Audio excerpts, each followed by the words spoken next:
Será? Já gravando, presidente.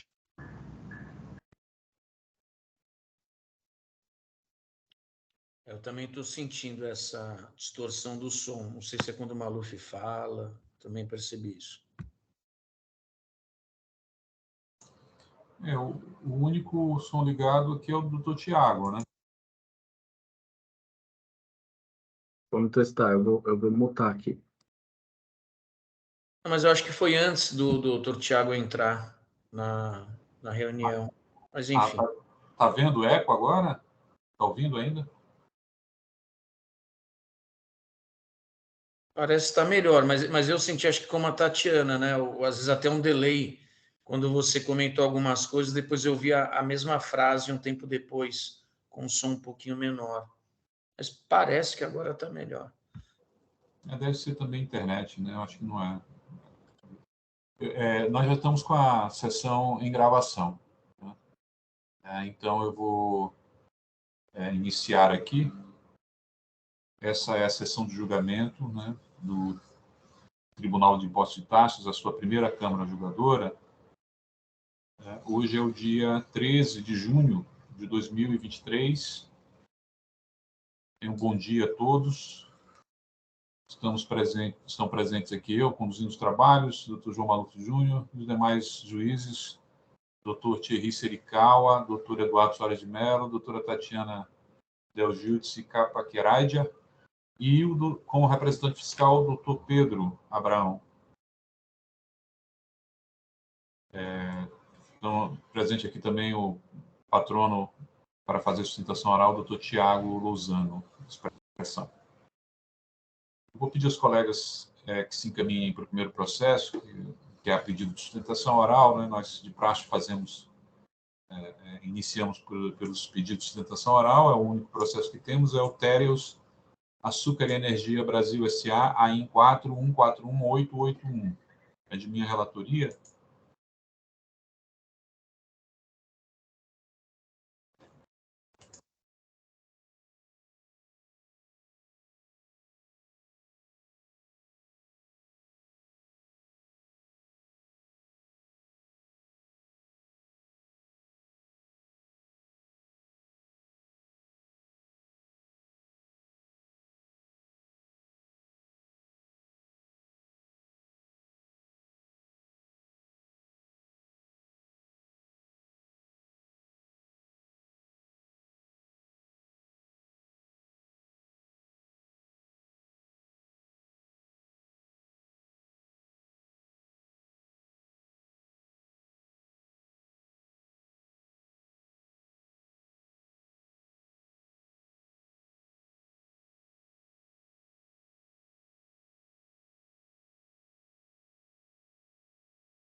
Doutor João, você está falando porque está no mudo?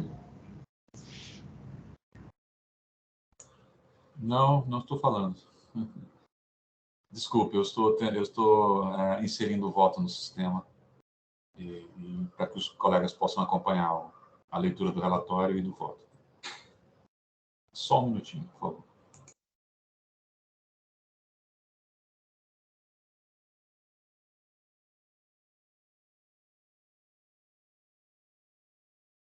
Uma observação, senhor presidente. Aqui, para mim, consta em debate o processo da Tereos, em vez do Vitapelli, que está como não iniciado. Não, perfeitamente. Nós vamos iniciar pelo Tereos, né? Pelo que foi apregoado aqui. Perfeito. E haverá sustentação oral. Né? Perfeito. Desculpa. Tá? Obrigado. Então, é o próximo, né? O AIN 4141881.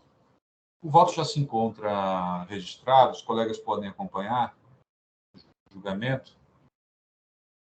Eu vou fazer a leitura do relatório.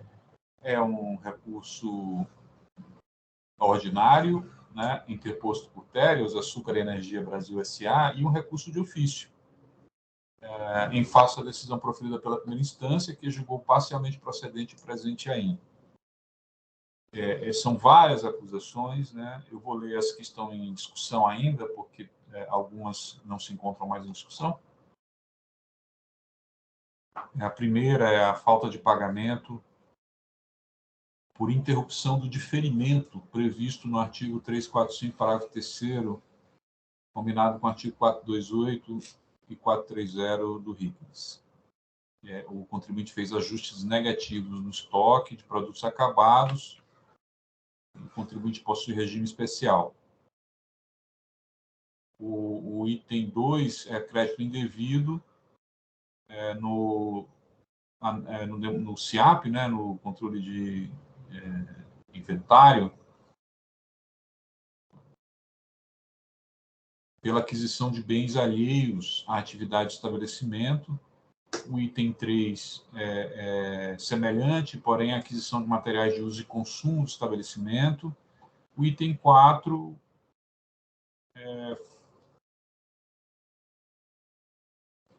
deixou de proceder o estorno da aquisição de óleo diesel, que posteriormente, que era destinado à industrialização, e posteriormente foi utilizada ou consumida no próprio estabelecimento em atividades alheias ao setor produtivo.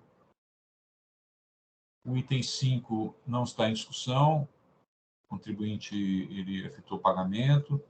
O item 6, crédito indevido, a título de ressarcimento de CMS e substituição tributária, extemporaneamente, lançado na GIA, sem amparo na legislação do CMS. O item 7 recebeu mercadoria sem documentação fiscal em operações de entrada omitidas ao fisco, apuradas por levantamento fiscal. 8 e 9 não estão em discussão. Então, os itens 5, 8 e 9 não se encontram em discussão, tendo em vista a extinção do crédito tributário em face do pagamento. Em seu parecer de recurso de ofício, a representação fiscal concorda com o recálculo dos juros em atenção ao disposto na súmula TIT 10, em sua nova redação, porém discorda da decisão recorrida no que concerne à atualização da base de cálculo da multa, tendo em vista o disposto na súmula TIT 13, propugnando pelo parcial provimento do recurso. Na verdade, assim, a decisão recorrida, ela aplicando a súmula TIT 10 na sua nova redação para limitar a taxa de juros de mora ao patamar da taxa Selic, para períodos anteriores a novembro de 2017, ela também o fez para a taxa de atualização da base de cálculo da multa. A representação fiscal entende que essa parte não é correta, uma vez que nós temos a súmula TIT 13, que diz que é legítima a atualização da base de cálculo da multa.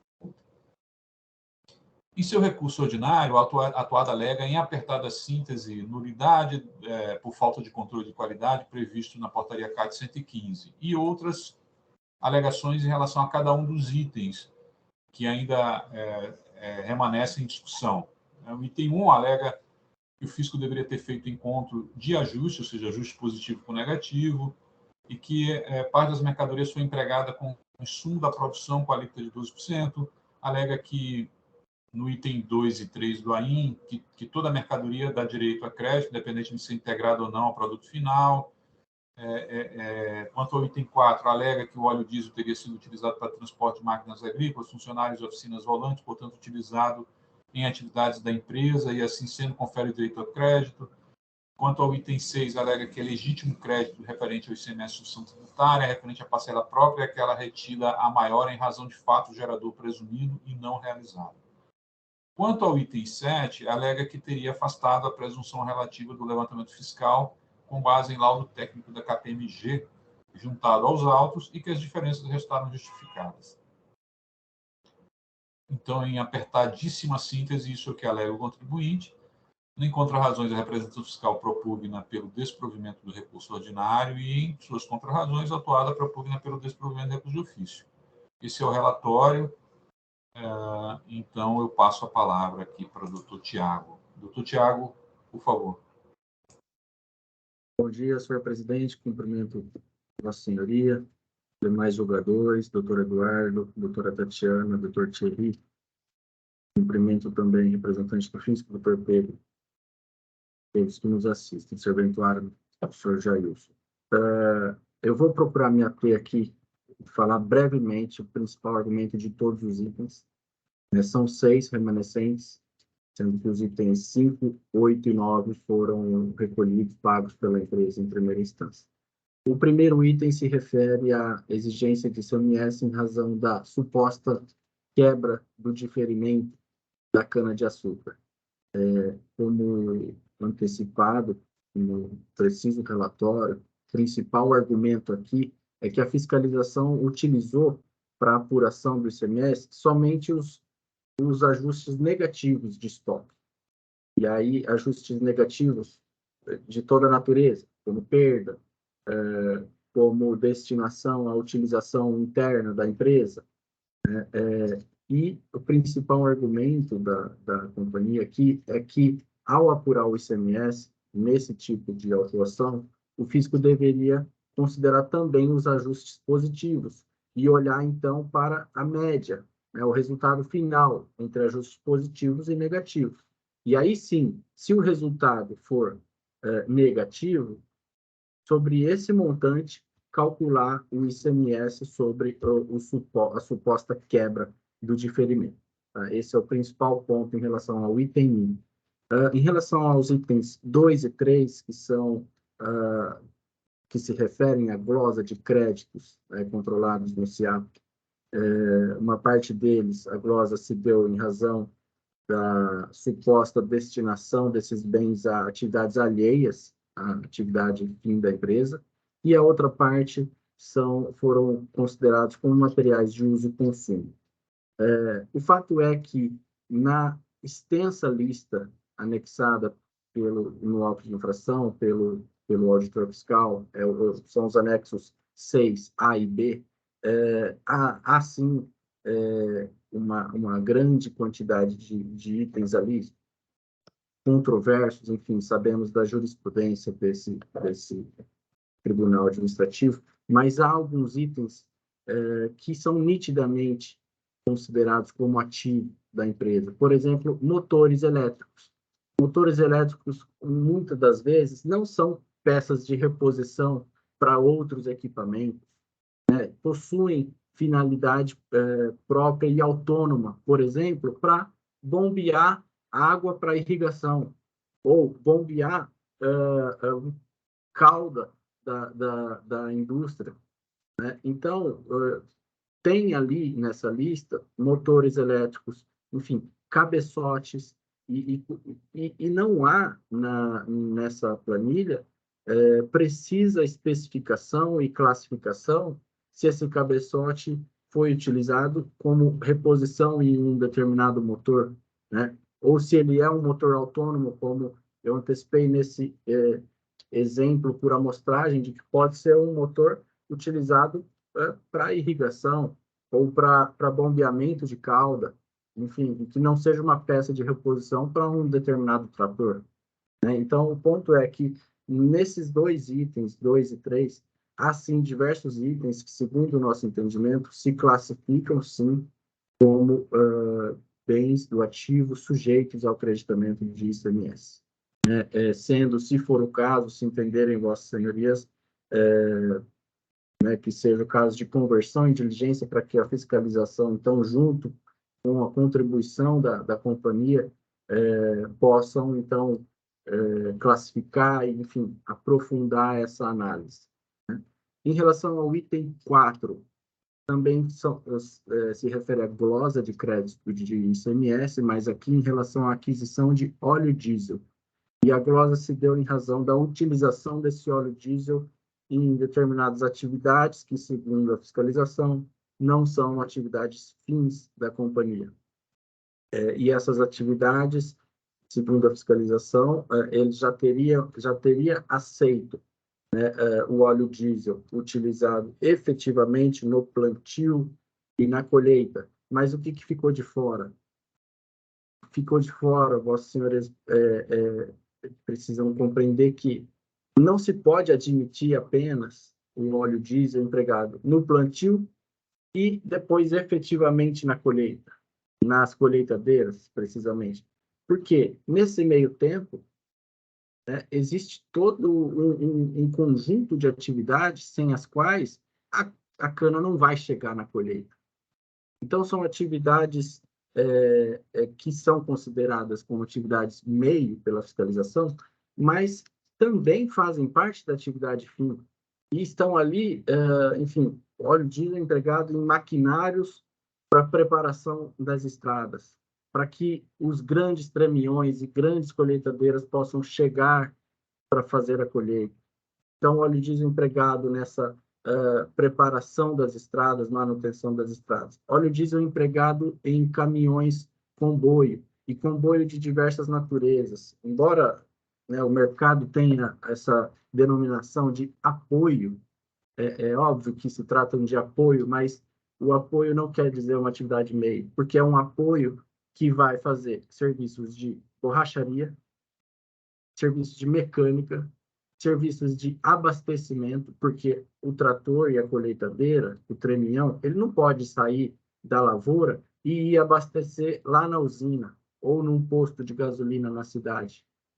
É inerente à atividade de usinas que tenha todo esse conjunto de atividades para dar esse suporte. E foi tudo isso, todo esse óleo diesel empregado nessas atividades que foi glosado pela fiscalização. Então, esse é o item 4.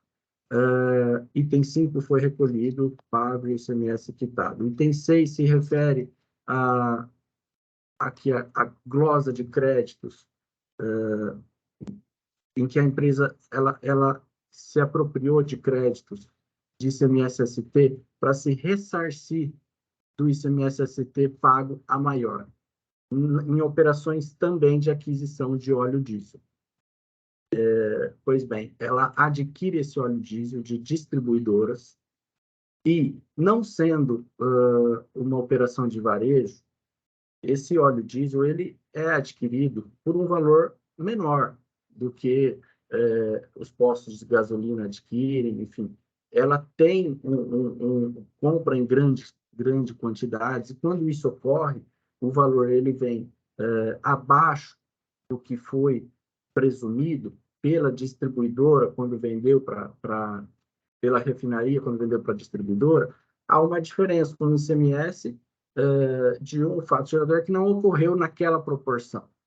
E aqui que está a controvérsia. A companhia entende que é seu direito se apropriar do crédito de ICMS próprio do óleo diesel, aqui, quando ela entrega nas suas atividades, e também da diferença do ICMS-ST em razão da aquisição por um valor inferior ao presumido.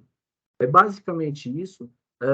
A decisão de primeira instância, com a devida vênia, entendeu que o direito de ressarcimento seria da distribuidora, né? E nós entendemos, a companhia entende, que, com fundamento no artigo 269 do regulamento ICMS, é sim seu direito de ressarcimento desse ICMS-ST pago a maior. Por fim, o item 7 trata-se de levantamento fiscal, uma apuração de ICMS apurada aí em razão das diferenças quantitativas. O fiscal se utilizou daquela fórmula de estoque inicial, né, entradas, produção e saídas. Enfim, o único ponto que nós precisamos esclarecer aqui é que a companhia insiste em ver reconhecido o método de movimentação de estoque efetivo, né? Se a fiscalização utilizou e buscou identificar movimentações, o que a companhia mostra é que algumas notas consideradas, algumas operações que o fisco considerou ali, não deveriam ter sido consideradas, porque não foram efetivamente movimentações físicas. E nós damos um exemplo de uma situação que ocorreu aqui, uma emissão de notas fiscais no finalzinho de 2017, né, finalzinho mesmo, meados dos dias 30 e 31, nesse sentido, e a movimentação física efetiva na virada do ano.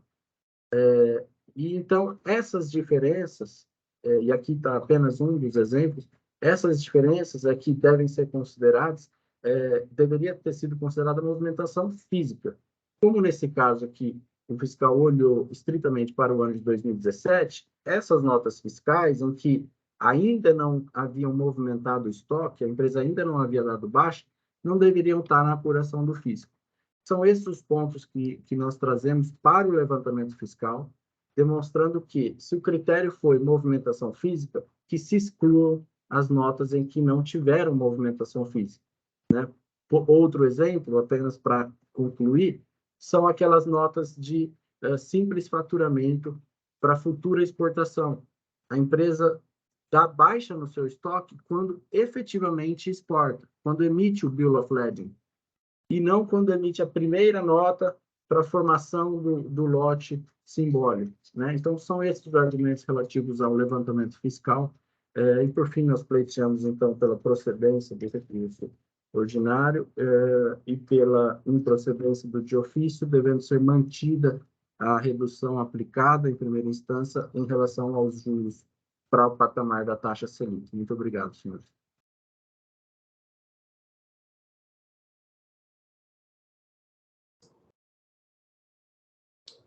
Muito obrigado, doutor Tiago. Bastante objetiva, sustentação oral e esclarecedora. Vamos, então, à leitura do voto. O voto já se encontra registrado. Em relação ao recurso de ofício,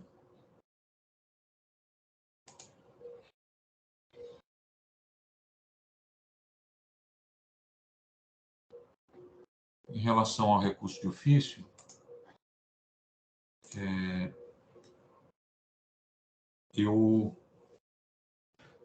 tive a oportunidade de, com esse caso, estudar um pouco melhor essa questão, né, da implicação da súmula 10 sobre a atualização do valor básico da multa. Eu já tinha visto em algumas manifestações, inclusive da própria representação fiscal, né?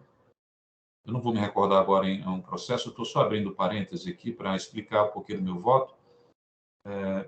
Essa questão de que se menciona também, quando se aplica a súmula artigo de 10, a aplicação não só da limitação da taxa Selic aos juros de mora, mas também a atualização do valor básico da multa. Eu não tinha me dado conta de que talvez fosse realmente necessário, né, exprimir isso, né, colocar isso expressamente no voto. Eu imaginava antes que, na verdade, quando você faz a limitação da taxa de juros de mora à taxa Selic, isso seria automaticamente, isso impactaria automaticamente qualquer outro cálculo que dependesse da taxa de juros de mora. Vai estar limitada a taxa Selic.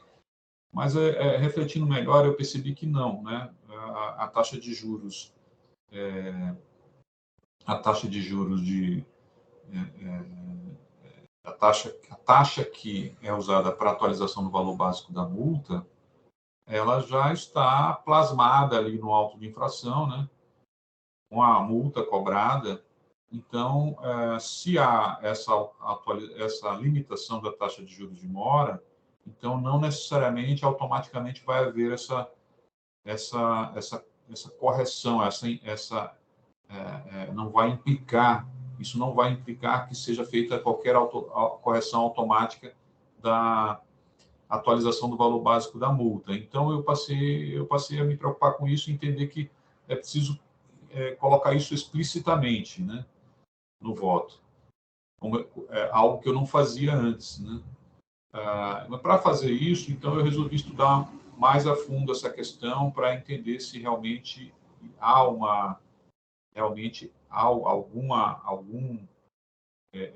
óbice, né? Algum ponto aí da legislação que eu não tenha me dado conta, né? E que impediria que também a taxa de juros que atualiza a base de cálculo da multa fosse então limitada pela taxa Selic e pela aplicação da súmula TIT 10, né? E eu confesso que, analisando a legislação, realmente eu não consigo encontrar nenhuma limitação para isso. Eu acho que, para mim, está claro, né? E eu vou submeter o voto aos colegas e peço, então, a gentileza que os colegas façam aí o escrutínio e me corrijam se eu estiver errado. Então, quanto ao recurso de ofício, vemos que a decisão recorrida entendeu aplicável ao presente caso a súmula TIT 10 em sua nova redação. Então, eu trago aqui a decisão recorrida, ela diz o seguinte: nessa toada pertinente à transição das súmulas, a transcrição das súmulas número 10 e 13 do Tribunal de Impostos e Taxas, aí traz aqui a súmula 10 na sua nova redação, né? E a súmula 13, né, que diz que é legítima a atualização do valor básico da multa, nos termos do parágrafo 9º do artigo 85. Cumpre observarmos que a Lei 16.497 de 2017, que alterou recentemente a taxa de juros de mora, e foi aquela alteração, né, que limitou, na verdade ela não limitou, ela tornou a taxa de juros de mora equivalente à taxa Selic. Então, tornando equivalente, ao fim e ao cabo limita, né? Limita a taxa Selic, né? Mas ela tornou equivalente. Então, continua a decisão dizendo o seguinte: nessa toada foi publicado em agosto de 2017 o decreto 62761, que regulamentou a referida lei. Assim, a Lei 16.497 passou a vigorar no ordenamento jurídico com a ressalva relacionada ao dispositivo ora debatido e transcrito acima, que produziria efeitos a partir de 1 de novembro de 2017, né, que é a data da regulamentação. Dessa forma, até 31 de 10 de 2017, a taxa de juros aplicada ao montante tributário reclamado aos autos deve obediência às normas instituídas na Lei 13.918. Entretanto, com a revisão da súmula 10, já transcrita acima, esse julgamento entende que os valores calculados devem ser retificados de forma que a mesma seja observada. Assim, temos que, em relação ao valor dos juros de mora incidentes sobre o imposto e a atualização do valor básico da multa, o seu cálculo para o período anterior a outubro de 2017 deve ser retificado de forma que sejam respeitados os critérios estabelecidos pela Lei 16.497.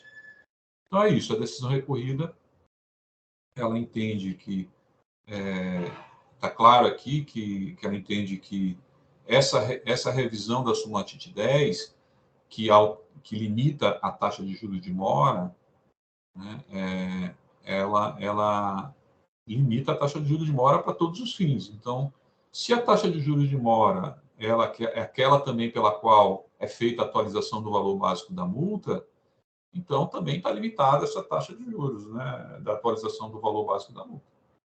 Então, é isso que eu entendo a decisão recorrida, né, claramente aqui. Então, eu digo que com razão a decisão recorrida.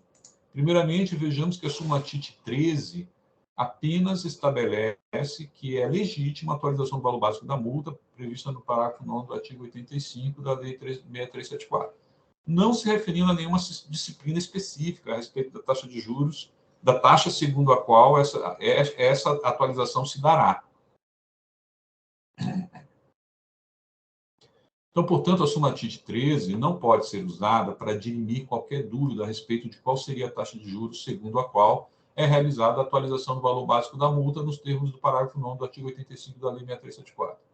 Já o parágrafo 9º do artigo 85 da Lei 6374, né, que estabelece essa atualização do valor básico da multa, cria, no tocante à definição da taxa de juros segundo a qual se fará essa atualização, é explícita em referir-se à disciplina prevista no artigo 96 da mesma lei. Então, esse próprio parágrafo que que cria a atualização, ele diz que tem que ser observado o disposto no artigo 96 da lei. A disciplina do artigo 96, por sua vez, cria a sistemática de cálculo do juros de mora, incidente sobre o imposto e sobre a multa, definindo em seu parágrafo 1º a taxa de juros segundo a qual serão cobrados os juros de mora. Então, está claro, né, que o parágrafo 9º do artigo 85 da Lei 6374, que cria a atualização do valor básico da multa, ela se refere à taxa de juros definida pelo artigo 96. Portanto, é a taxa de juros de mora, né, definida pelo artigo 86, que é usada para a atualização do valor básico da multa. Portanto, tanto antes como após a alteração promovida pela Lei 16.497, a definição da taxa de juros segundo a qual será realizada a atualização do valor básico da multa encontra-se no parágrafo 1º do artigo 96 da Lei 6374. O referido artigo 96 também define os juros de mora incidentes sobre imposto, em linhas gerais, aí aqui está as regras, né? E aí, concluindo, então, teremos incidência de juros de mora, patamar definido no parágrafo 1º, incidência de juros de mora sobre o imposto, né? Incidência de juros de mora sobre a multa, cobrado desde a lavratura do AIM, né? Também o juros de mora, parágrafo 1º, então, incidência dos juros de mora sobre imposto, incidência de juros de mora sobre multa, incidência de atualização do valor básico da multa, cuja taxa de juros de atualização também se encontra definida no parágrafo 1º do artigo 96 da Lei 6374, desde a data do cometimento da infração até a lavratura do AIM, ou seja, a data em que a multa foi calculada e efetivamente aplicada. Assim, por exemplo, no caso de multa cuja base de cálculo é o valor do imposto incidente na operação, a sua base de cálculo, conforme preconiza o parágrafo 9º do artigo 85 da Lei 6774, é, ao fim e ao cabo, o valor desse imposto corrigido até a data da lavratura do AIM. Ou seja, o valor base dessa multa é o valor do imposto atualizado pela taxa de juros de mora previsto no artigo 96 e não o valor original do imposto devido. Novamente, a conclusão inequívoca é a de que o imposto corrigido da forma estabelecida no artigo 96 constitui o valor básico atualizado sobre o qual a multa deve ser aplicada nos termos do parágrafo 9º do artigo 85. Portanto, seja lá qual for a taxa de juros de mora prevista no artigo 96 da Lei 6374, será ela que atualizará a base de cálculo da multa, conforme estabelece o parágrafo 9º do artigo 85, ao se referir explicitamente ao artigo 96. Nesse sentido, tendo em vista a sistemática prevista na Lei 6374 para a aplicação dos juros de mora e da atualização do valor básico da multa punitiva, acima esmiuçada, fica resolvida a discussão no presente recurso de ofício a respeito de que a atualização do valor básico da multa também deve ser realizada com base na taxa Selic por força da súmula TIT 10. De fato, o parágrafo 1º do artigo 96 da Lei 6374 ficou assim redigido após a alteração promovida pela Lei 16.497, né, que é a taxa de juros de mora equivalente à taxa Selic. Como se vê, a partir da vigência da referida alteração legislativa, que se deu com sua regulamentação em 1 de novembro de 2017, a taxa de juros de mora é equivalente à taxa Selic. Portanto, a partir da vigência da referida alteração legislativa que se deu com sua regulamentação em 1 de novembro de 2017, todos os autos de infração já foram lavrados com a taxa de juros de mora equivalente à taxa Selic, de modo que a atualização do valor básico da multa, que é nada mais nada menos que a base de cálculo corrigida pelos juros de mora, já se encontra, portanto, calculado tendo como taxa de juros a taxa Selic. A súmula TIT 10, em sua nova redação, firmou o entendimento de que a taxa de juros de mora para todos os autos de infração deve estar limitada à taxa Selic, mesmo anteriormente à referida alteração legislativa. Ou seja, posteriormente à alteração legislativa, a taxa de juros de mora já está limitada pela taxa Selic, porque a ela é equivalente, por força da própria alteração promovida na Lei 16.497. E, anteriormente à alteração legislativa, a taxa de juros de mora deve também ser limitada à taxa Selic por força da súmula TIT 10 em sua nova redação. Como se vê, a súmula TIT 10 foi revisada para afirmar o entendimento de que a taxa de juros de mora deve estar limitada à taxa Selic, inclusive e especialmente para os autos de infração lavrados anteriormente à alteração legislativa provida pela Lei 16.497, que veio finalmente a estabelecer a taxa de juros em patamar igual à taxa Selic. Portanto, considerando que é a taxa de juros de mora prevista no artigo 96 da Lei 6374, que é usada para atualizar o valor básico da multa, conforme estabelece o parágrafo 9º do artigo 85 da Lei 6374, e considerando que, com base na súmula TIT 10 revisada, essa taxa de juros de mora deve ser limitada pela taxa Selic para os períodos anteriores à vigência da alteração legislativa, então, por consequência lógica, a taxa que atualiza o valor básico da multa, que é definida por essa taxa de juros de mora, deve estar limitada à taxa Selic para tais períodos anteriores. Já para os períodos posteriores a essa alteração legislativa, a taxa de juros de mora é equivalente à taxa Selic e, portanto, a taxa que atualiza o valor básico da multa é também equivalente à taxa Selic. Assim, a decisão recorrida está corretíssima ao estabelecer que, em verbis, assim temos que, em relação ao valor dos juros de mora incidente sobre o imposto e sobre a atualização do valor básico da multa, o seu cálculo para o período anterior a outubro de 2017 deve ser retificado de forma que sejam respeitados os critérios estabelecidos pela Lei 16.497. Tal menção explícita no decisum se torna imprescindível, já que, do contrário, seria recalculado apenas o valor dos juros de mora apresentado no AIM, deixando de ser recalculada a multa apresentada no AIM, a qual também passa a ter o cálculo de atualização de seu valor básico alterado pela aplicação da taxa de juros em patamar limitado à taxa Selic.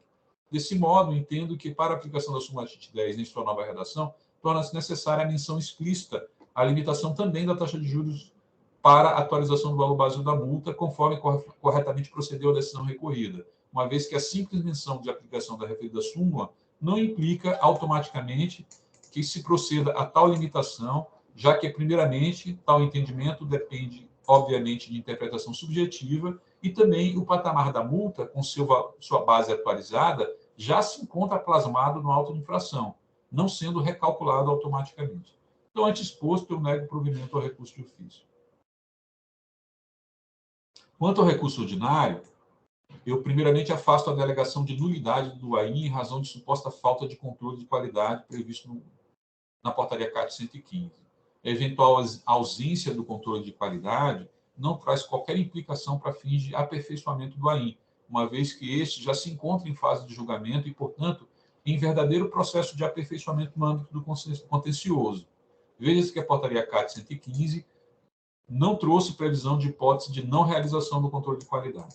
O parágrafo 3º do artigo 3º da referida portaria tampouco traz qualquer disciplina a respeito da hipótese de não ter havido o controle de qualidade, uma vez que tal dispositivo apenas estabelece a responsabilidade funcional em caso de desatendimento de determinação da comissão de controle.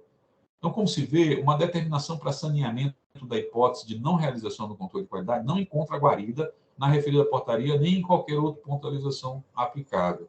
Nesses termos, inexistindo previsão para saneamento dos autos numa eventual inexistência de controle de qualidade e não sendo ele elemento cuja ausência possa tornar nulo o AIM, tendo em vista que este se encontra em fase de saneamento por meio do presente processo administrativo tributário, então se afigura desnecessária a conversão do julgamento de diligência, não havendo que se falar também em qualquer nulidade do AIM por suposta ausência do controle de qualidade. Ainda que assim não fosse, verifica-se em manifestação fiscal, as folhas tais, a existência do expediente da Comissão de Controle de Qualidade, protocolo tal, demonstrando que o presente AIM foi regularmente avaliado nos termos da portaria CAT 115, 2014, razão pela qual não há que se falar também em qualquer nulidade. Então, quanto ao mérito, o item 1 do AIM trata de falta de pagamento do ICMS devido em razão da interrupção do diferimento, previsto no regime especial conferido ao contribuinte. Uma vez que, em razão de ajustes negativos de estoque de produtos acabados, ou seja, perdas no processo produtivo e consumo próprio, deu-se a hipótese prevista no inciso 3 do artigo 428 do RICMES. Então, no inciso 3, ele diz que a suspensão e o diferimento de que trata este livro ficam interrompidos, devendo o lançamento do imposto ser efetuado pelo estabelecimento em que ocorrer qualquer outra ação do evento que impossibilitar o lançamento do imposto no momento expressamente indicado.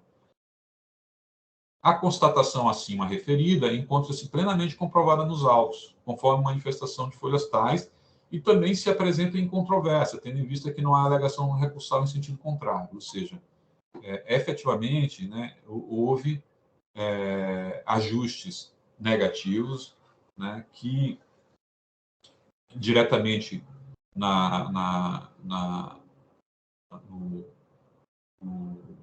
escrituração fiscal do contribuinte, né, e que esses ajustes negativos eles decorrem de perdas no processo produtivo. Então, a constatação acima referida encontra-se plenamente comprovada nos autos e também se apresenta em controvérsia, né? Eu trago aqui o trecho, né, da manifestação. O anexo 11, folhas 639, resume as interrupções do diferimento previsto no artigo 345 do RICMES, nas situações ali elencadas, quais sejam consumo próprio, perda do produto, açúcar e os ajustes negativos no estoque de produtos acabados. Os dois primeiros eventos estão evidenciados no registro tal, também conhecido como livro de produção diária, enquanto o terceiro evento está relatado às folhas 640, quando dá resposta à notificação encaminhada anteriormente pelo fisco.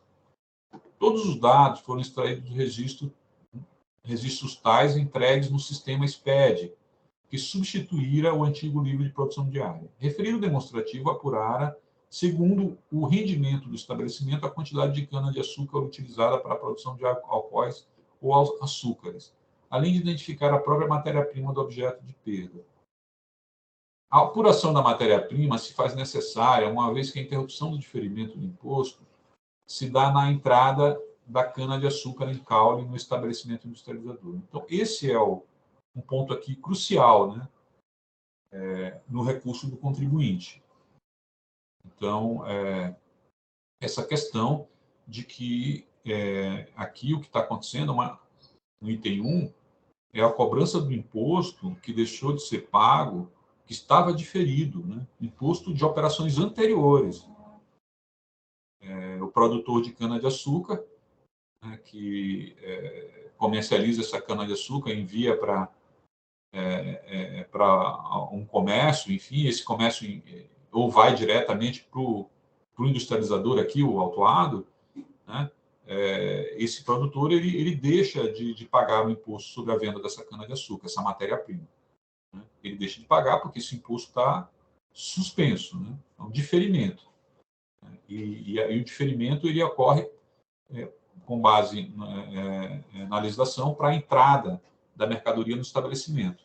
Porém, o contribuinte ele tem um regime especial, né, que a própria legislação permite, que faz com que esse diferimento seja mais ainda diferido, né? Ele vai, então, para a saída. Esse imposto dessa cana-de-açúcar ele é pago quando da saída do produto acabado, né? Quando é da saída do açúcar, do álcool, pelo estabelecimento industrializador. Então, isso é um ponto crucial aqui, né? E daí, por isso que a fiscalização diz no parágrafo 10º da sua manifestação, a apuração da matéria-prima se faz necessária, uma vez que a interrupção do diferimento do imposto se dá na entrada da cana-de-açúcar, em caule do estabelecimento industrializador, né? Então, em seu recurso, o contribuinte concentra suas razões na alegação de que a fiscalização teria deixado de considerar os ajustes positivos de estoque acabado, sendo assim necessário que tivesse sido feito um encontro de contas de ajustes negativos e positivos para apurar o saldo final de ajuste dentro do mês e, ao fim, verificar o montante de crédito a ser estornado. Vejamos no recurso ordinário, em verbis. E diz assim, o recurso ordinário: só há estorno se crédito de crédito CMS quando o resultado dos ajustes é negativo. Não merece prosperar a R-decisão ao sustentar que o fisco, de fato, considerou apenas os ajustes negativos, pois, nesse caso, a interrupção do diferimento se dá quando da entrada da matéria-prima. Nos ajustes positivos, a interrupção se dará quando da saída das mesmas, sendo certo que o ilustre AFR deveria ter feito um encontro entre ajustes positivos e negativos no final do mês, para só então verificar a base de cálculo do estorno de crédito e eventual saldo de imposto a pagar. Eu digo que não assiste razão a recorrente contra tal alegação. Os presentes autos, eles não tratam de eventual falta de estorno de crédito em decorrência de mercadoria que deixou de ter a sua subsequente saída por evento não esperado. Aqui, muito pelo contrário, trata-se de quebra de diferimento referente ao imposto incidente sobre as sucessivas saídas internas de matéria-prima destinada à fabricação de açúcar e álcool, que se encontrava diferido para o momento da saída do estabelecimento industrializador, aqui autuado, do produto resultante da industrialização dessa matéria-prima, nos termos do artigo 345 do RICNIS, combinado com o regime especial concedido ao contribuinte no processo número tal. Então, o artigo 345, ele estabelece o diferimento dessa matéria-prima, do imposto incidente nas operações na saída dessa matéria-prima, né, dos estabelecimentos fornecedores, estabelecimentos produtores, né, ele difere esse imposto dessa saída dessa matéria-prima para a entrada dessa matéria-prima no estabelecimento industrializador. E o processo, esse regime especial, então, confere ao contribuinte a possibilidade de não recolher na entrada, recolher só na saída do produto acabado, né? Mas, efetivamente, o diferimento, ele está, ele realmente, conforme determinada legislação, ele está postergado para a entrada da mercadoria no estabelecimento e, com base no regime especial, fica ainda postergado. Então, isso é incontroverso, inequívoco, totalmente claro aqui nos autos, né? Portanto, muito pelo contrário do que afirma a recorrente, a infração do item 1 do AIN não trata de eventual estorno de crédito, na hipótese de ter sido eventualmente não realizada a saída subsequente da mercadoria. A infração de falta de estorno desse crédito constitui conduta antijurídica totalmente independente da infração que trata o item 1 do AIN, e sua eventual existência não está tratada no presente auto de infração. Então, faz sentido, né? Se houve ajustes negativos, é porque esse produto acabado, ele acabou não saindo. Esse produto acabado foi ajustado para baixo do estoque, né? Ele acabou não saindo. Então, faz sentido que o contribuinte estorne o crédito de qualquer matéria-prima que tenha entrado para ser utilizado no processo produtivo desse produto acabado. Faz sentido, né? Mas isso é outra infração.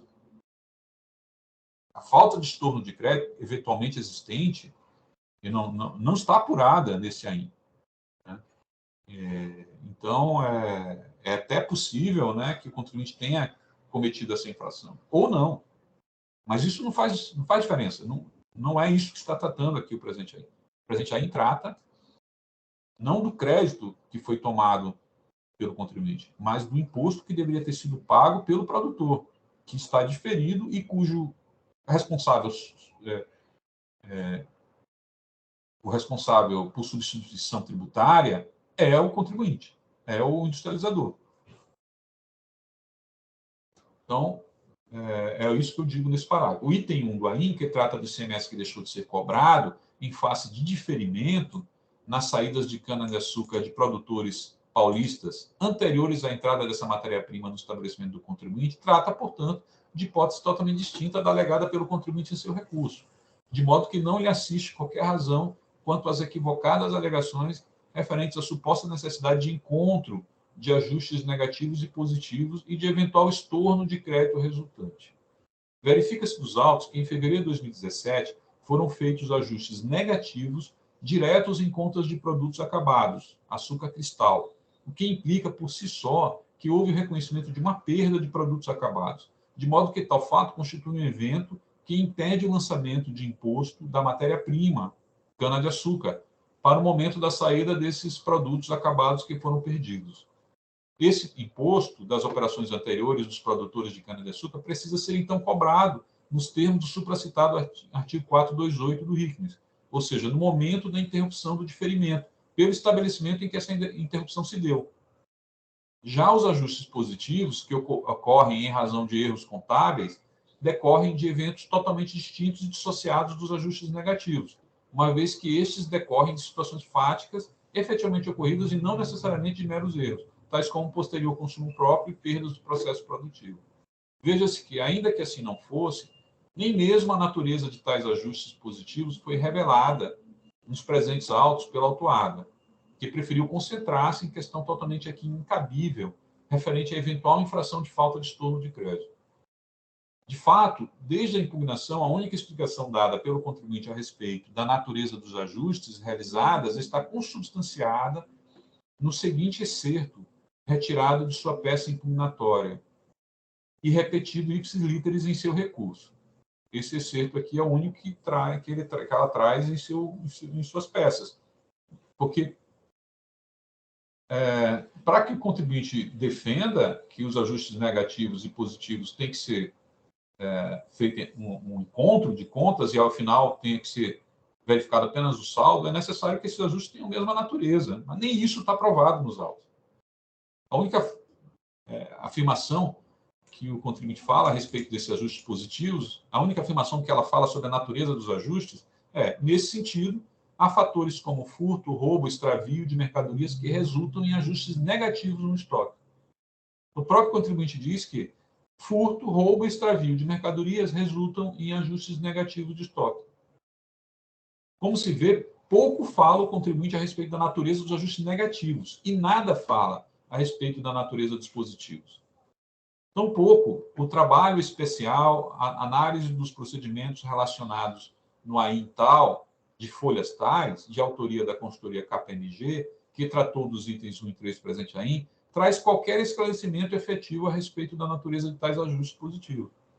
De fato, o que se vê no referido relatório, além do enfoque sobre questão totalmente alheia aos presentes autos, referente à eventual sistemática de estorno de crédito, é a tentativa de defender que os ajustes positivos e negativos têm a mesma natureza, uma vez que eles decorreriam supostamente de, entre aspas, podem ter ocorrido no registro da movimentação, entre classificações específicas relativas ao fracionamento do produto em embalagens específicas, conforme segue. Então, isso aqui é o que se extrai, o único trecho que se pode extrair dos relatórios da KPMG, que tratam especificamente da natureza desses ajustes positivos e negativos. Ele diz o seguinte: posto isso, interpretando o lançamento realizado pela sociedade, no exemplo acima, percebe-se que o ajuste está para o produto açúcar cristal, produto de fato produzido pela sociedade, ora fracionado em embalagens específicas nos seus controles internos, de modo a atender às estratégias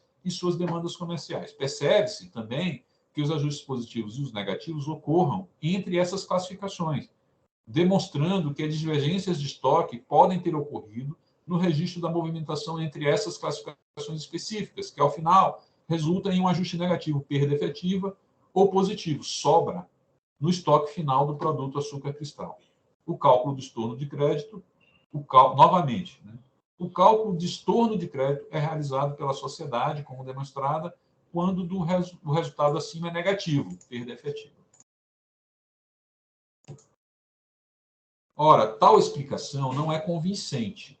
Primeiro, porque não afirma categoricamente, mas apenas implica a possibilidade de que tanto ajustes positivos quanto os negativos podem ter ocorrido no registro dessa movimentação. Então, novamente, ele diz, podem ter ocorrido.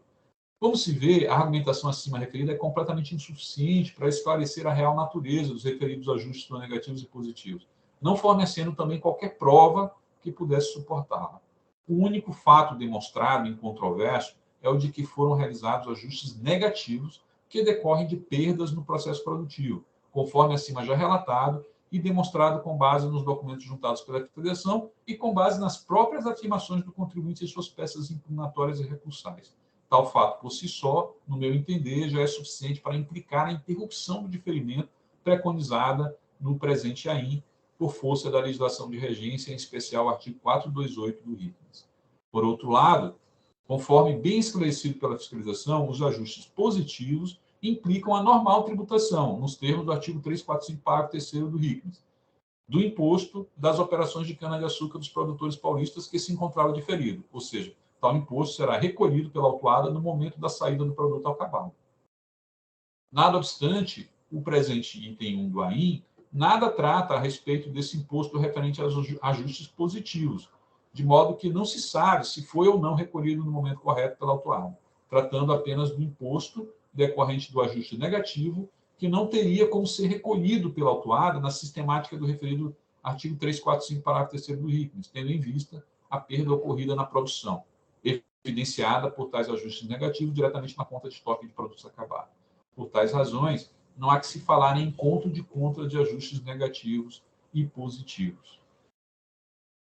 Diante de tais explicações, torna-se evidente que não assiste qualquer razão à recorrente no tocante à alegação de suposto erro de alíquota, uma vez que, como o item 1 trata de imposto referente à saída de cana-de-açúcar, que se encontrava diferido, de modo geral, para a entrada no estabelecimento industrializador por força do artigo 345, e no caso específico do presente contribuinte, para a saída do produto industrializado resultante, por força do regime especial concedido ao contribuinte, então a alíquota correta a ser aplicada é de 18%, tendo em vista o disposto no inciso 1 do artigo 52 do RICMES, exatamente como corretamente procedeu a fiscalização no presente caso. Também não tem qualquer relevância para o presente caso a alegação recursal de que parte dos produtos como álcool hidratado e açúcar foram utilizados como insumos de produção, o que, pelo regime da não cumulatividade do ICMS, não entraria no critério para fins de estorno de crédito. Então, não tem qualquer relevância tal afirmação. De fato, seria possível vislumbrar, apenas como um exercício hipotético, que uma eventual infração de falta de estorno de crédito cometida pelo contribuinte poderia até ser relevante à consideração de que produtos acabados foram, ao fim e ao cabo, utilizados como insumos de produção. Nada obstante, os presentes autos não tratam desse tipo de infração de falta de estorno de crédito. Veja-se que tal infração pode ter sido efetivamente cometida pelo contribuinte, conforme ele mesmo afirma e reafirma, desde sua impugnação. Porém, não se tem conhecimento de infração desse naipe referente ao crédito do imposto nos presentes autos. Mais uma vez, os presentes autos tratam do imposto incidente sobre as operações de saída de produtos de produtores da matéria-prima cana-de-açúcar, que se encontrava diferido para o momento da saída do produto acabado do estabelecimento industrializador. Nada tendo a ver com qualquer crédito que possa ter sido tomado pelo contribuinte autuado. E, aparentemente, conforme ele reafirma diversas vezes, teria implicado infração de falta de estorno. Ante o exposto, eu nego provimento ao recurso no tocante ao item 1 do AIM. Então, quanto ao item 2 do AIM, a recorrente alega que os bens adquiridos e cujo crédito da aquisição foi glosado pelo fisco se trata de insumos de produção e são empregados no objeto social do contribuinte.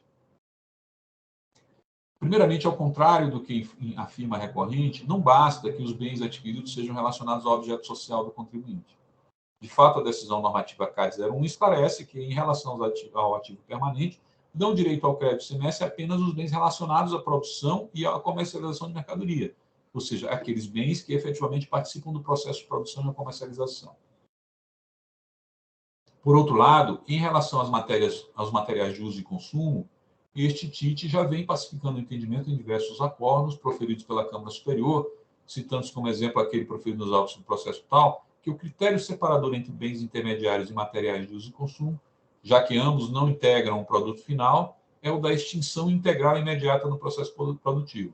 Ou seja, para que seja conferido direito ao crédito, é necessário que haja um verdadeiro consumo, um verdadeiro desgaste de tais materiais no processo produtivo e não mero desgaste ou deterioração. Veja, nesse sentido, trecho da decisão proferida pela Câmara Superior referente ao AIM tal. Então, veja-se que os materiais objeto dos itens 2 e 3 do AIM, conforme planilhas de folhas tais, tratam-se de aparelhos e máquinas em geral e suas partes e peças, tais como motores, aparelhos GPS, válvulas, medidores, painéis elétricos, transmissores de pressão, de temperatura, computador de bordo, sensores, etc., os quais, ao contrário do que alega a recorrente, pela própria definição de tais elementos, reforçada pela descrição fornecida pela recorrente, evidencia tratarem-se de materiais que não integram o produto final por ela produzido, nem se consomem imediatamente no processo produtivo. Ademais, o contribuinte não trouxe, nem em sua impugnação, nem em seu presente recurso, qualquer explicação individualizada da efetiva utilização no processo produtivo dos bens acima referidos. Muito menos apresenta qualquer prova que pudesse demonstrar tal fato. Desse modo, tais materiais não dão direito ao crédito do ICMS, restando, portanto, desprovido o recurso no tocante ao item 2 e 3 do AIM. Quanto ao item 4 do AIM, que trata de falta de estorno relativo ao crédito da aquisição de óleo diesel, que foi posteriormente empregado em atividade alheia ao setor produtivo, a recorrente apenas alega que o combustível teria sido utilizado no transporte de máquinas agrícolas, funcionários de oficinas volantes, portanto, utilizado em atividade da empresa, e assim sendo, conferindo o direito ao crédito. De fato, conforme se verifica na manifestação fiscal, o fisco glosou apenas o crédito de óleo diesel não relacionado com as atividades fim do estabelecimento, conforme as provas colacionadas e a própria resposta do contribuinte à notificação. Então, vejamos. Então, diz a manifestação fiscal, o autuado fora notificado, documento tal, a identificar as quantidades de óleo diesel aplicadas nas atividades da empresa, conforme quadro sintetizado das folhas tais, segundo resposta à notificação. Então, item A, atividade fim, preparo do solo, manutenção de soqueira, colheita e transporte. Item B, atividades B, manutenção de vias de acesso e outras saídas identificadas às folhas tais. Item C, fornecimento de combustíveis a terceiros.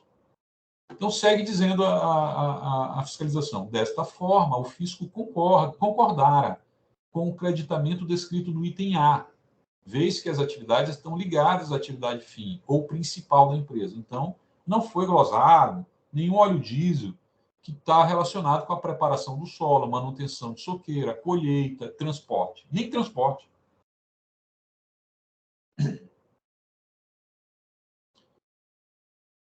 Então, quanto ao item B, glosamos os créditos, uma vez que as quantidades destinadas estão correlacionadas com atividades meio da empresa, como, por exemplo, manutenção de via de acesso, combate a incêndio, apoio à manutenção, etc. Quanto ao item C, o estorno de crédito se tornará nítido, pois o insumo foi direcionado a fornecedores de cana e veículos pertencentes a terceiros, ou seja, o insumo foi utilizado por estes e não pelo contribuinte.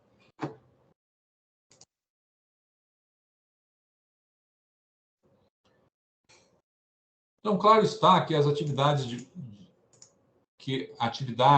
de manutenção de vias de acesso, combate ao incêndio e apoio à manutenção de máquinas e equipamentos não estão diretamente relacionados com a produção e comercialização de açúcar e álcool. E, evidentemente, fornecimento de combustível a terceiro, muito menos pode ser enquadrado nessa categoria. Logo, não há que se falar em direito ao crédito do óleo diesel nessas circunstâncias, tendo procedido corretamente a fiscalização. Portanto, nega-se provimento ao recurso no tocante ao item 4 do ANIL. Quanto ao item 6, verifica-se que a acusação também está correta.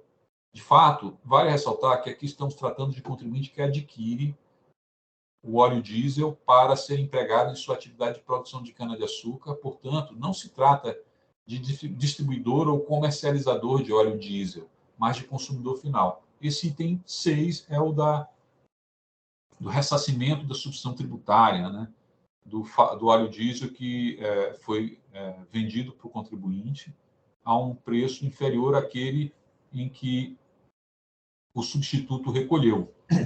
O substituto é a refinaria.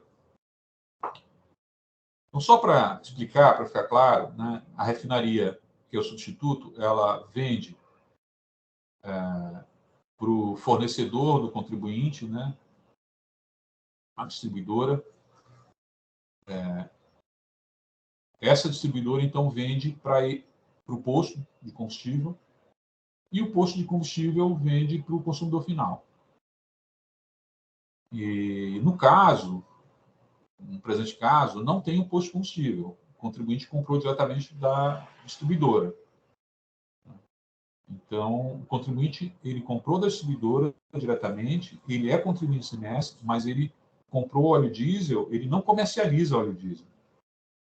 Ele comprou óleo diesel como consumidor final. É isso que eu estou dizendo aqui. Então, de fato, vale ressaltar que aqui estamos tratando de contribuinte que adquire o óleo diesel para ser empregado em sua atividade de produção de açúcar e álcool. Portanto, não se trata de distribuidor ou comercializador de óleo diesel, mas de consumidor final. Como consumidor final, o contribuinte não é substituto nem substituído tributário. Ele não é nada da substituição tributária, ele é consumidor final. O substituto tributário é a refinaria, o substituído é o distribuidor ou o posto de combustível, ou né, o posto de combustível. O consumidor final não é substituído, nem substituto. Logo, se houve retenção a maior de ICMS, substituição tributária, por fato gerador presumido e não realizado, o ressarcimento decorrente deve ser intentado pelo substituído tributário. No caso dos autos, o estabelecimento distribuidor que forneceu o óleo diesel. De fato, o substituto tributário, a refinaria, reter o ICMS substituição tributária com base de cálculo correspondente ao preço máximo ao consumidor final, que compra o óleo diesel do posto de combustível. De modo que, como a distribuidora vendeu diretamente à autuada o óleo diesel por um preço inferior àquele que o consumidor supostamente compraria na bomba de combustível, preço esse estabelecido pela própria Cefaz, então quem tem direito ao ressarcimento é a própria distribuidora, que, no caso, é o substituído tributário. Essa é a dicção do artigo 269. Então, o artigo 269 diz, nas situações adiante indicadas, o estabelecimento do contribuinte substituído que tiver recebido mercadoria ou serviço com retenção do imposto, observada a disciplina estabelecida pela Secretaria da Fazenda, poderá ressarcir-se no valor do imposto retido maior. Veja também que, no tocante à disciplina do artigo 272 do RICMES, não há qualquer justificativa para que o contribuinte promova o ressarcimento, uma vez que tal dispositivo apenas possibilita o crédito ao contribuinte que receber com o imposto retido mercadoria não destinada à comercialização subsequente. Então, o contribuinte que recebe esse óleo diesel e não vai comercializar o óleo diesel, ele ainda assim pode se creditar desse óleo diesel, né, conforme o artigo 272. Então, o contribuinte que receber com imposto retido mercadoria não destinada à comercialização subsequente aproveitará o crédito fiscal quando admitido, calculando mediante aplicação de alíquota interna sobre a base de cálculo que será atribuída à operação própria do remetente, caso estivesse submetido ao regime comum de tributação. Nesse sentido, a fiscalização esclarece em sua manifestação que o contribuinte se creditou regularmente do ICMS nos termos do artigo 272, porém, creditando-se irregularmente referente a ressarcimento cuja titularidade pertence a seu fornecedor. Então, está aqui o que a firma reconhece a fiscalização. Então, portanto, nega-se provimento ao recurso também no tocante ao item 6 do AIN. Quanto ao item 7, que trata de omissões de operações de entrada apuradas em levantamento fiscal, a recorrente alega que teria afastado a presunção relativa do levantamento fiscal com base em laudo técnico da KPMG, juntado aos autos, e que as diferenças restaram justificadas, sem razão à recorrente. Primeiramente, as alegações pontuais da autuada, que decorrem das constatações efetuadas pela KPMG em seu laudo, quando efetivamente corretas, foram aceitas pela fiscalização e, por isso, lavrado o termo de retificação do AIN, não implicando a nulidade do trabalho fiscal. Por outro lado, as demais alegações foram todas refutadas corretamente e definitivamente pela manifestação fiscal, conforme segue. Então, todas essas alegações de diferenças que foram suscitadas, as que foram efetivamente reconhecidas foi lavrado o auto o RET-RAT, as que não, a fiscalização justifica muito bem aqui. Ela diz o seguinte: das ilações apresentadas pelo patrono quanto ao levantamento quantitativo realizado, defesa folhas tais, item 5.1 do laudo menciona que não foram consideradas as notas fiscais de saídas números tais, num total de 837 toneladas de açúcar. Nesse ponto, assiste razão ao contribuinte e deverão ser adicionados 837 toneladas às saídas de açúcar. Item 5.2, movimentação física versus fiscal.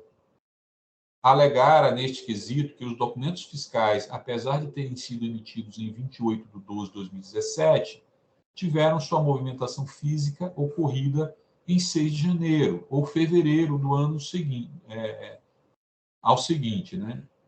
Notas fiscais número tal, são 3 notas fiscais também. Segundo os dados da nota fiscal eletrônica, constantes no ambiente da nota fiscal eletrônica, não há data de saída distinta da data de emissão. Não.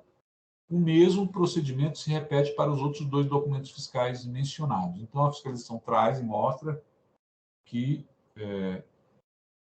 a emissão e a saída foi no próprio período considerado, né?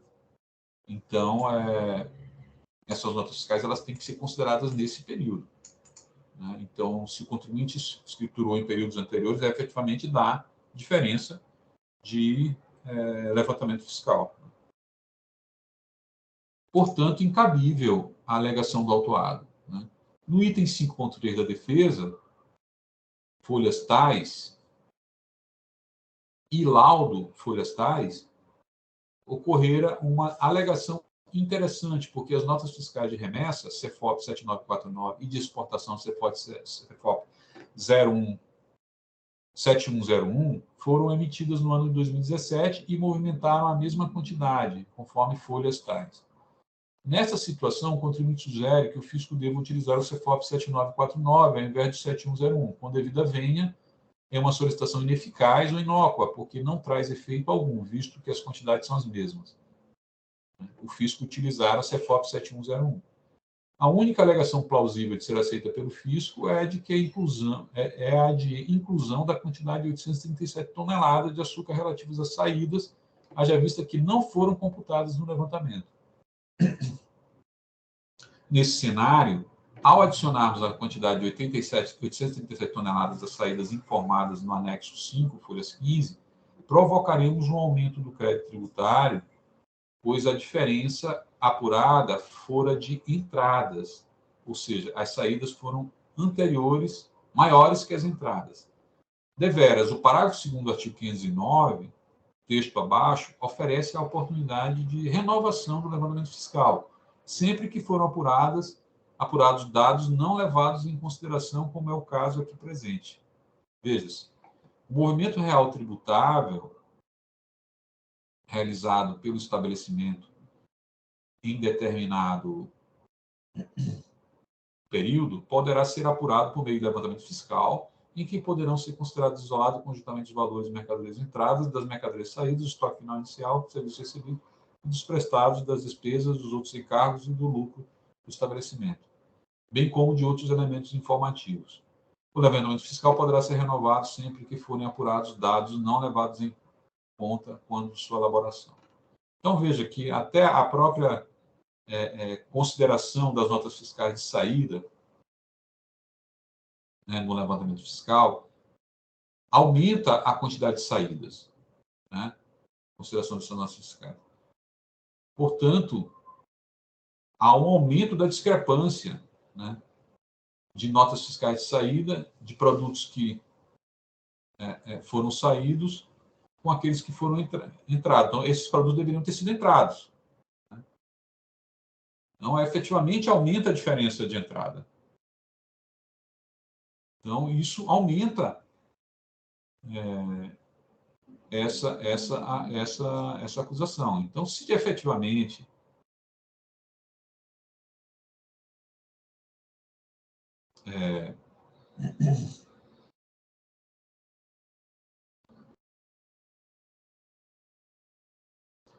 nós, onde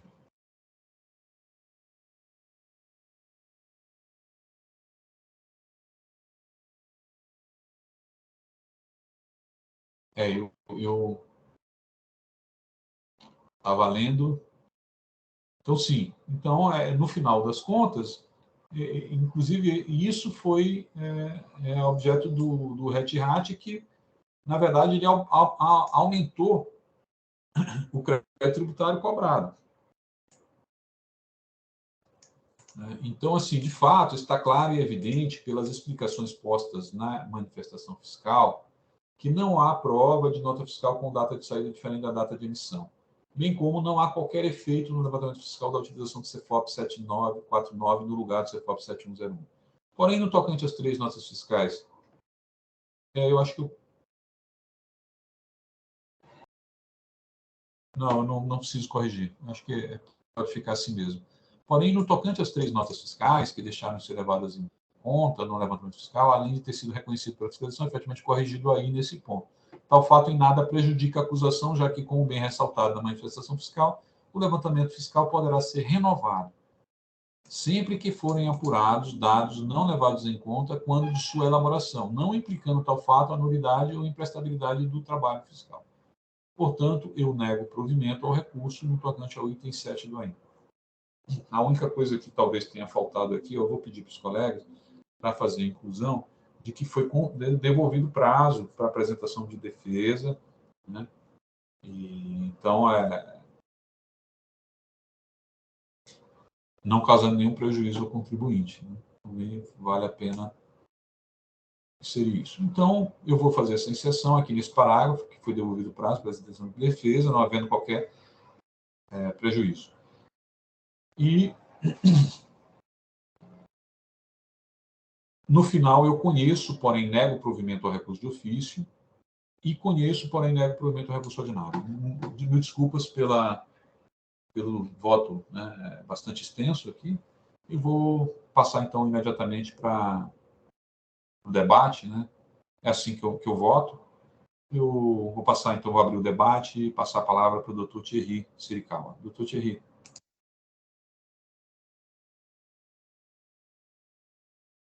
Senhor presidente, obrigado aí pela explicação bem detalhada aí da situação aí, né, prática. Eu vou acompanhá-la no voto. Obrigado.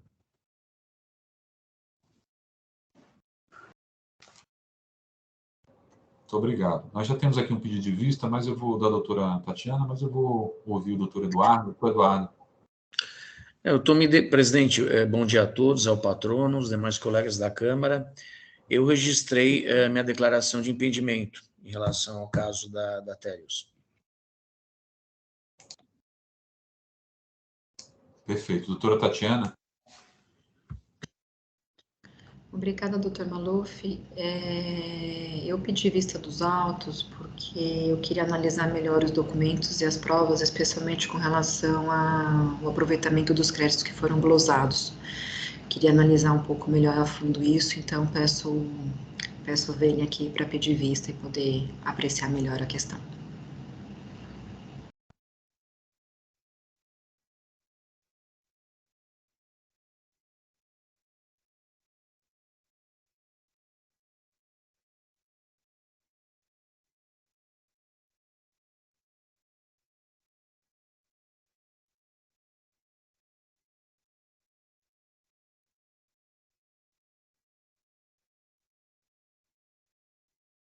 Muito obrigado, doutora Tatiana. Então, a vista concedida.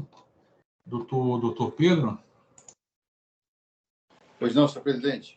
A análise do mérito da questão, entendo que está perfeita, tanto sobre o aspecto jurídico quanto o aspecto da análise de provas. Só fazendo um adendo com relação ao nosso parecer no recurso de ofício, é que na época, quando ele foi feito, realmente havia uma dúvida se essa questão dos juros limitados a Selic se aplicava somente ao imposto ou também à multa. Então, por isso que nós fomos naquela linha. Mas hoje em dia já está pacificado que se refere à atualização tanto do imposto quanto da multa, então estamos de acordo com o voto do senhor presidente. Obrigado. Muito obrigado, doutor Pedro. Então, esse processo ele sai em vista, e então veremos quando do retorno, a doutora Tatiana trará seu voto na próxima oportunidade. Muito obrigado, doutor Tiago. Um bom dia. Obrigado, senhor presidente. Bom dia a todos.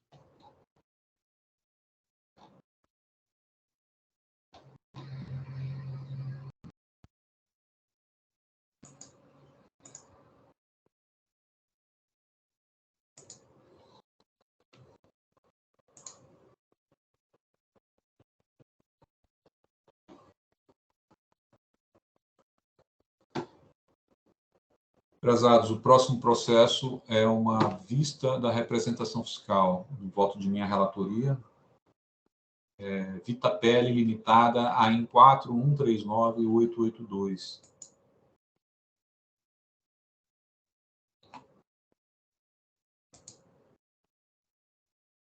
Meu voto é apenas uma conversão em diligência, para que a fiscalização se manifeste em relação às provas juntadas pela autuada em resposta à diligência anteriormente determinada por outra Câmara. Na verdade, essas provas já foram juntadas por determinação de outra Câmara, né? Então, assim, a discussão se há ou não, se é ou não intempestiva, eu acho que não é cabível nesse momento. Então, eu entendo que, como a fiscalização não se manifestou após a juntada dessas provas, e aí é de praxe, ocorre essa manifestação até para auxiliar no julgamento, eu entendi por a conversão do julgamento de diligência. Aí a representação fiscal pediu vista. Então, basicamente essa o resumo da obra. Doutor Pedro? Pois não, senhor presidente. Então, na verdade, não fui eu, né, que pedi vista, na época foi o outro representante. A vista está anexada aos autos. A gente entende que não seria necessário a diligência em função dos vários elementos aí que demonstram que não há realmente a boa-fé da autuada. Agora, se o doutor realmente insistir no voto pela diligência para ouvir o autor do feito, eu não vou me opor, não. Eu acho que ele pode trazer alguma informação importante para a gente, apesar de que o nosso parecer, entendo eu, que já analisou muito bem as provas trazidas extemporaneamente, né? Diga-se de passagem.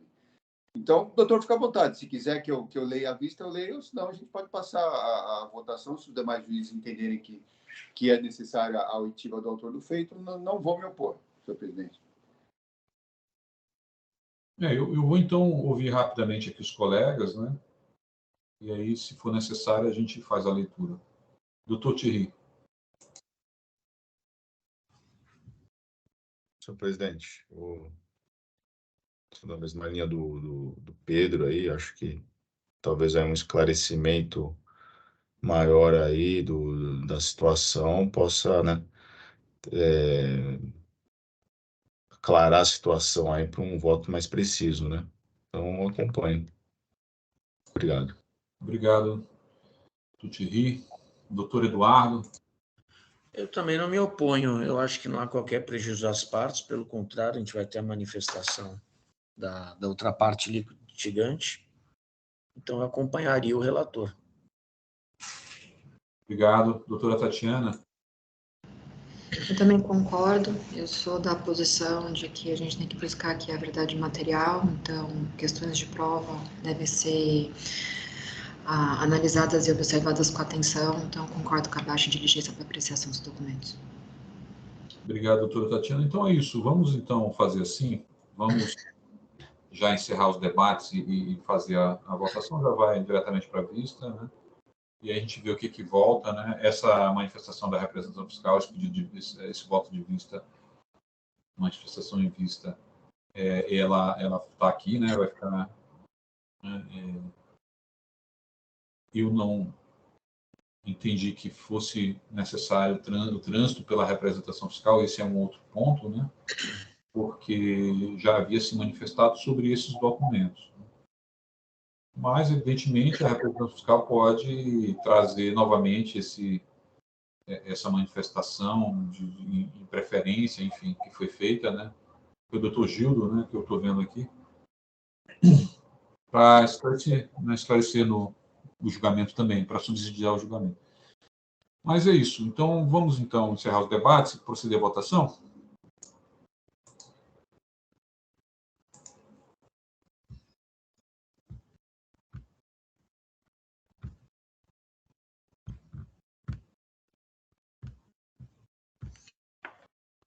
Só estou com um probleminha aqui, não estou conseguindo abrir.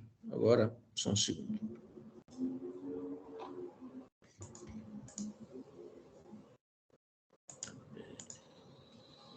Verificando o quórum.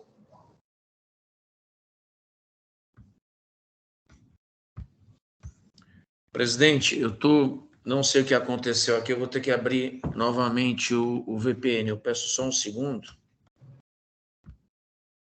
Tá, a gente aguarda.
Pronto, confirmei presença, presidente.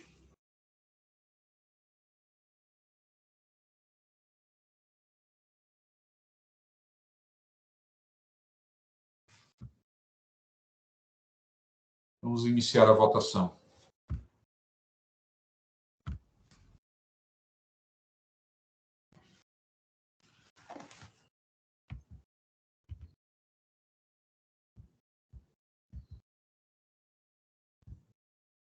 A votação encerrada, o processo de Vitapele Limitada, em 4139882, foi convertido em diligência. Então, esse foi o nosso processo de hoje, o último processo. E eu agradeço aqui a presença de todos, né, pelo julgamento de hoje. Vou, então, passar a palavra para cada um para suas considerações finais, enquanto eu termino aqui os registros. Doutor Thierry.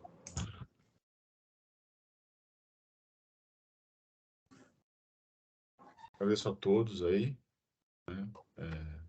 Foi um prazer em conhecê-los, rever o doutor Pedro, e até a próxima aí. Obrigado. O doutor Thierry, é a última sessão? Está substituindo? Isso, sim, foram 3 aí que pediram, né? Então, até a próxima. Obrigado, senhor presidente. Muito obrigado, doutor Thierry. Seja sempre bem-vindo, né? Obrigado pela participação aí nos julgamentos, né? Sempre bastante participativo, né? Bastante ajudou bastante a gente aqui na condução dos trabalhos aqui para fazer o nosso melhor aqui, né? O objetivo é sempre esse, né? A gente entregar um julgamento que seja apurado de forma mais minuciosa, né? E o fato de estarmos numa Câmara é isso, né? É podermos contar com a ajuda dos colegas. Então, eu agradeço, né? Agradeço a sua participação. Seja bem-vindo também, sempre. Né? Muito obrigado. Doutor Eduardo. Bem, parabenizo o presidente pelos votos. Thierry, seja sempre bem-vindo à nossa Câmara. E eu desejo a todos, também ao doutor Pedro, doutora Tatiana, uma excelente semana. Doutora Tatiana, obrigado, doutor Eduardo. Obrigada, doutor João, pela palavra. Thierry, foi um prazer tê-lo aqui na Câmara, volte sempre. Boa semana a todos, doutor Eduardo, Pedro, João, até a próxima. Obrigado, doutora Tatiana. Doutor Pedro, encerrando. Obrigado, senhor presidente. Mais uma vez agradecendo aí a condução serena, tranquila, democrática de todos os trabalhos, aí, permitindo a todos que coloquem suas diversas posições a respeito do direito. Doutor Thierry, volte mais vezes, será muito bem-vindo nessa Câmara, um prazer tê-lo conosco aqui. Doutora Tatiana, doutor Eduardo, é um prazer trabalhar com os senhores. Hoje tivemos uma sessão um pouco um pouco menos detalhada em termos de processos, né? Mas de qualquer forma um processo bastante complicado, doutor Maluf, bem extenso, o voto bem pormenorizado, e é exatamente isso que a gente espera no sentido de prestar dar a melhor prestação jurisdicional aí ao contribuinte para que os casos sejam realmente discutidos como eles merecem, né? Então, obrigado a todos e nos vemos terça-feira que vem. Obrigado. Obrigado, doutor Pedro. Obrigado a todos. Bom dia, boa semana para todos, né? Um abraço, hein? Até mais. Até mais. Essa foi a sessão de julgamento da primeira Câmara Julgadora do Tribunal de Impostos e Taxas do dia 13 de junho de 2023. Um abraço aí.